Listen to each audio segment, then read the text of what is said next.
Walang kasing ganda ang may rosas ang alimuyak. Kung nanaisin ng tadhanang mapalin lang, di hahayaan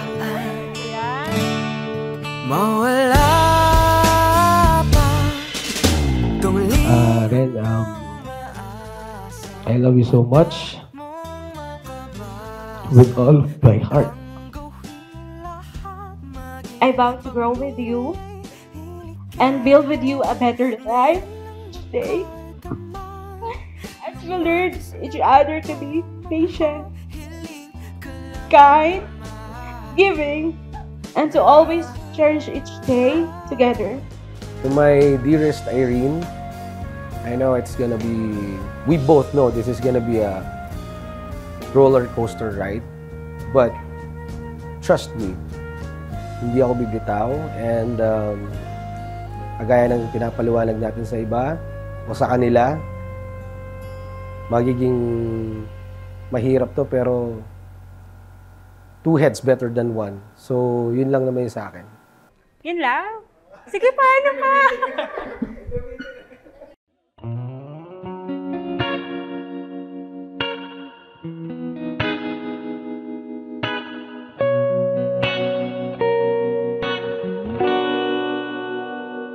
Nagkakilala kami ni Justine sa Qatar. So, it was 2018. I attended yung Don Moen concert. And out of nowhere or unknowingly, ando dun siya sa side ng concert hall.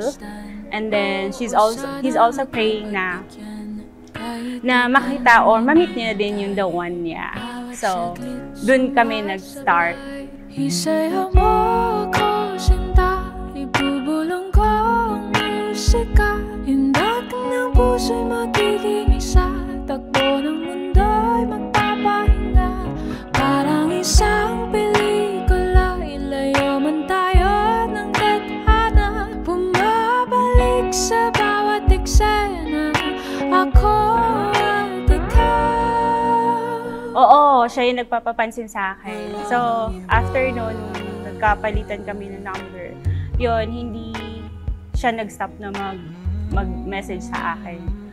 Araw-araw ko siya tinetext, kinakamusta, how was her day, kumain ka na ba, okay ka lang ba, kailan ba tayo pwede magkita. And marami, saka mahaba yung naging proseso. Kaya ako siya niligawan kasi alam ko sa sarili ko napaka-professional nito. Since kasi nung elementary ako, Justin Rainier yung favorite ko talagang pangalan. Especially yung Rainier. Kasi sounds like yung sa pangalan ko. So, yun. Parang pag naalala ko yun, parang I remember yung elementary or childhood na gusto kong name. Huwag kayong magugulat! Huwag kayong tatalon! Huwag kayong tatakbo! Ako nga pala si Justin Gutierrez, ang Mr. Pogi ng Caloocan. Takbo ng mundo'y magpapahinga, parang isang pelikula, ilayo man tayo ng tadhana. Bumabalik sa bawat eksena, ako at ikaw. Always remember, the reason why God created marriage is to tell you that He loves you no matter what you've done. Saan ka man galing, mahal na mahal ka ng Diyos. At ito ang patunay niya sa inyo. He loves you with all of His heart. He gave His life for you. I know we've been through a lot, and nandiyan ka pa rin, kaya mas lalo ko kami namahal, na-appreciate, at mas lalo ko excited gumising sa umaga kasi alam ko ito una kong hahanapin, una kong tatawagan. And this time around, hindi na through call or text. Kasi pagising ko sa umaga, ikaw na yung kasama ko. Kahit long distance relationship namin, kahit nasa Qatar kami, magkalayo din kami, siguro mabibilang lang sa kamay yung pagkikita namin. personal. Naghiwalay kami ng lugar kasi nag-move ako sa another country. Doon na-test yung aming samahan. Sa tuwing tayo'y magkakalayo,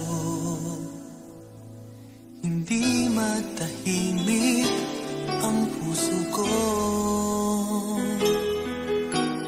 Bawat sandali hanap kita, di mapakali hanggang muling kapiling ka. Almost 6 years na kami. And what I liked about it, hindi perfecto yung pagsasama namin. Yun yung mas na-test ko yung character and attitude ko. Same as well, ganun din siya sa sitwasyon na nagkaroon kami. To the point na nag-LDR din kami, which is hindi talaga madali. No? It takes a lot of patience, di ba? Para mag-work out ang relationship ito. And good thing, hanggang ngayon nandito pa rin kami. Lahat magagawa, lahat ay maiaalay sa'yo. Basta't kasama kita, walang kailangan pa, wala nang hahanapin pa. Basta't kasama kita. I waited for him for like 7 years bago ako ulit mag-enter. So, naisip ko, tsaka pinag-pray ko naman na sana siya na yun. So, ayun, God granted our prayers na siya yun.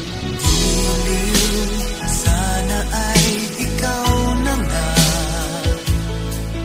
ang siyang mananatiling kasama ko. I vow to grow with you and build with you a better life today. As we learn each other to be patient, kind, giving, and to always cherish each day together. Kasama kita.